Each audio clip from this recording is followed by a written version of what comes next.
Greetings, beautiful beings, and welcome to the Breathing Bar. I'm Ahuvia, your bartender today and every day. And we're excited that you've decided to stop by the Breathing Bar and check us out. And we are continuing to move into the fall equinox, Bring It to the Table series. Every season, we create a different series, and if you are interested in past, you can go to any of your streaming services to pick up any of the episodes we've done. Also, I have done an interactive journal for every season that is available on the website, and my website is accordingtohuvia.com, and you can they're free downloads, and it's just going deeper into some of the thoughts just to kind of anchor what we've been talking about. But today, like I said, we're into the Fall Equinox Bring It to the Table series, and we're on week 3.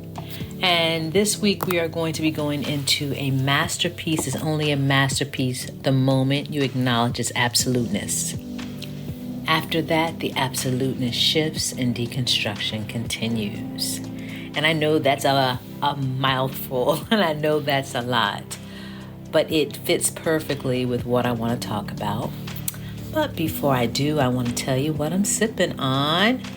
My elixir for the day, I made some homemade almond milk, and then I put a tablespoon of tahina, some sunflower seed lecithin, a tablespoon of carob, moringa, sun chlorella, and maple syrup.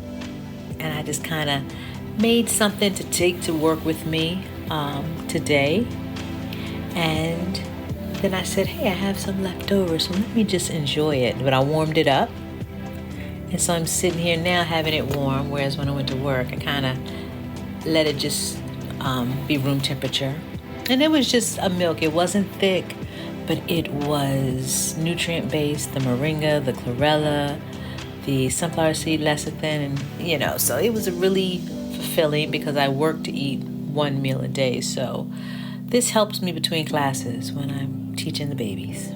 So anyway, that's what we're drinking, and I want to let you know that the first 2 weeks I have the recipes for the Rejuvelac and my first week elixir that I forgot to post on the journal, in this journal. So if you go to the website and get week 3, you will see in there the Breathing Bar elixirs to date. So anyway, let's get started. Like I said, our topic today is a masterpiece is only a masterpiece the moment you acknowledge its absoluteness. In that moment of absoluteness, it's the essence of the now, of the completion of a consciousness, of a thought, of an expression. But what we have to realize is, after that moment of absoluteness, the energy must go somewhere, because it never stops. The masterpiece being created never stops. You may put it on your wall and say it's finished, but it's not. That masterpiece was what it was in its moment of absoluteness. And you can put a date on there. This is the moment and the time of its absoluteness. But once that clock ticks, nonetheless, the energy continues to flow.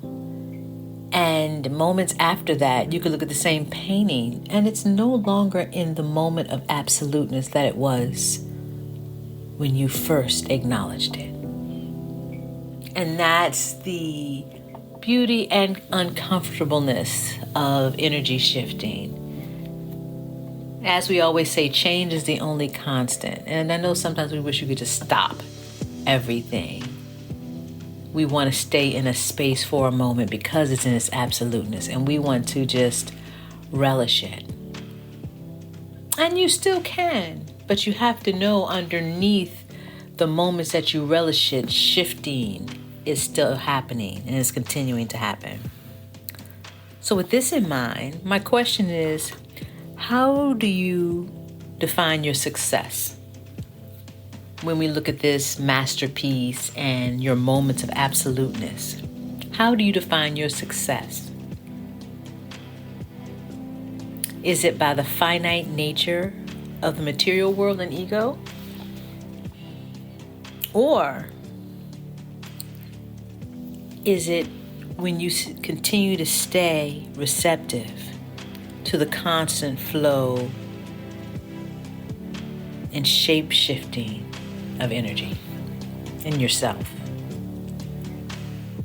And a lot of times we're a mixture of both because we have been indoctrinated to stay in one space and to think in one space of linearness, of defining, of putting a beginning and an end to something. But that's not how universal energy works. We have lifetimes of experiences that are fused into our life and into our consciousness right now.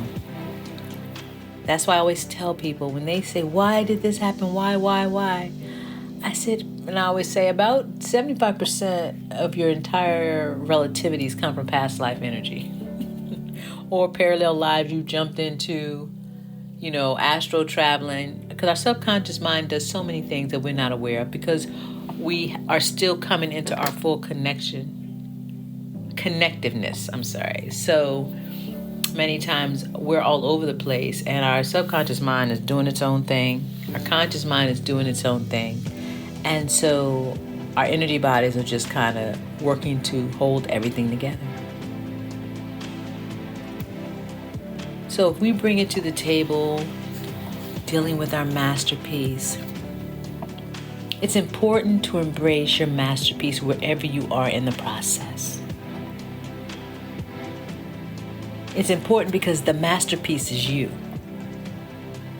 And when I came into the space of being a conscience curator, curating my consciousness, I realized that I am a masterpiece at every moment. You can think of artists, and some of them their work was really deeply disturbing.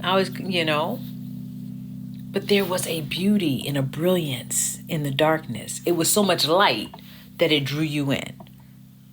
Many times, not the darkness that draws you in. It's the beauty and the light of the darkness.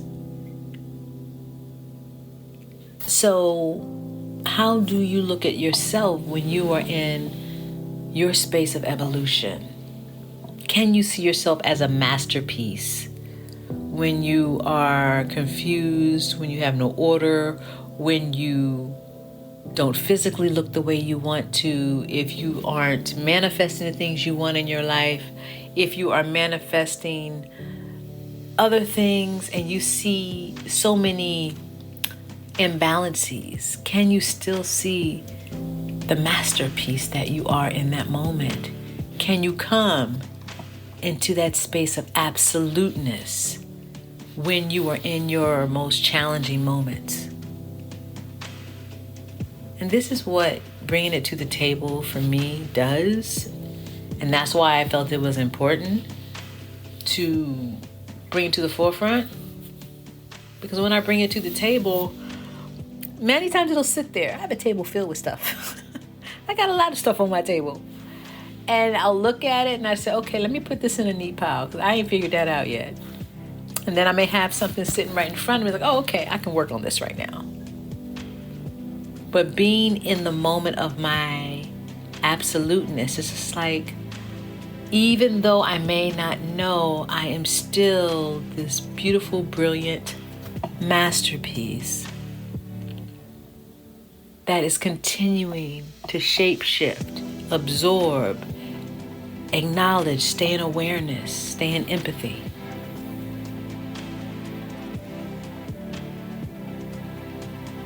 And you have to know that you are the only one that can bring your masterpiece to its absoluteness in any given moment. We can get other people's thoughts about our masterpiece, but they're not the curator of the consciousness that created the masterpiece. So they can only come from their own consciousness and fuse their consciousness into your masterpiece. That's why it's so important that in your moment of absoluteness, that you acknowledge it. You acknowledge it. You take ownership of it. And then you allow your absoluteness to shift so you can deconstruct and continue to move into this masterpiece that you're continuing to create. Because that masterpiece is only going to evolve into another masterpiece. And once you could see from when you were, let's say 15, to now if you're 30, or now if you're 40 or 50, see how your masterpieces have evolved? I see some masterpieces I've created, and I'm like, I remember that masterpiece. And I remember the consciousness I was at. And now I see my consciousness today, and it's like, wow, that masterpiece is still a masterpiece at that moment. And now I see the masterpiece I'm creating from that moment to this moment. Same energy, same thread. The two masterpieces are the same thread, but their expression is totally different because you allowed yourself to continue to shift and deconstruct and create.